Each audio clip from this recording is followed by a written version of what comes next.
ఇచ్చిన గ్రాఫ్లో y అనేది xలలో ప్రమేయం అవుతుందా? ఇది మనకి ఇవ్వబడిన ప్రశ్న. y అనేది xలలో ఒక ఫంక్షన్ అవ్వాలంటే ప్రతి ఒక్క ఇన్పుట్ వాల్యూ xకు ఫంక్షన్ మనకు వేరువేరు అవుట్పుట్ వాల్యూస్ yలను ఇవ్వాలి.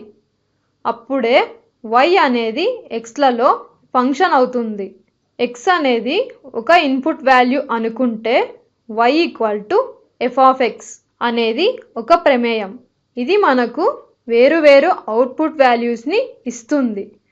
అయితే ఇక్కడ f of x ఏమవుతుందో తెలియదు. ఇది yలలో ఏదైనా కావచ్చు. అయితే ఇన్పుట్గా ఒక x వాల్యూని ఇస్తే ఇది ఎగ్జాక్ట్గా ఒక అవుట్పుట్ yను మాత్రమే ఇవ్వాలి. ఇచ్చిన గ్రాఫ్ని గమనిస్తే గ్రాఫ్ యొక్క డొమైన్ x -2 అవుతుంది. x -2ని ఈ బాక్స్లో పెడితే అంటే ఇన్పుట్గా ఇస్తే మనకు అవుట్పుట్ ఏమి వస్తుంది? ఎగ్జాక్ట్గా ఒక వాల్యూయే అవుట్పుట్గా వస్తుందా?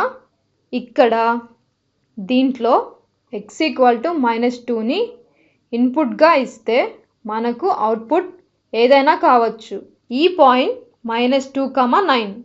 ఇదే రిలేషన్లో -2, 8. ఈ పాయింట్ -2, 7. -2, 7.5. -2, 3.14. ఇవన్నీ కూడా ఈ లైన్ మీదనే ఉన్నాయి. అంటే ఈ రిలేషన్కి -2ని ఇన్పుట్గా ఇస్తే మనకు అనంతమైన అవుట్పుట్ వాల్యూస్ వచ్చాయి. అవుట్పుట్ 9 కావచ్చు, 3.14 కావచ్చు, 8 కావచ్చు, లేదా -8 కూడా కావచ్చు.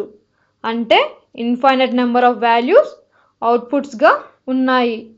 కాబట్టి ఇచ్చిన గ్రాఫ్ ఫంక్షన్ అవ్వదు. ఒక ఇన్పుట్ వాల్యూకి infinite number of output values ఉన్నాయి. కాబట్టి y అనేది xలలో ఒక ఫంక్షన్ అవ్వదు. నెక్స్ట్ వీడియోలో మళ్ళీ కలుద్దాం.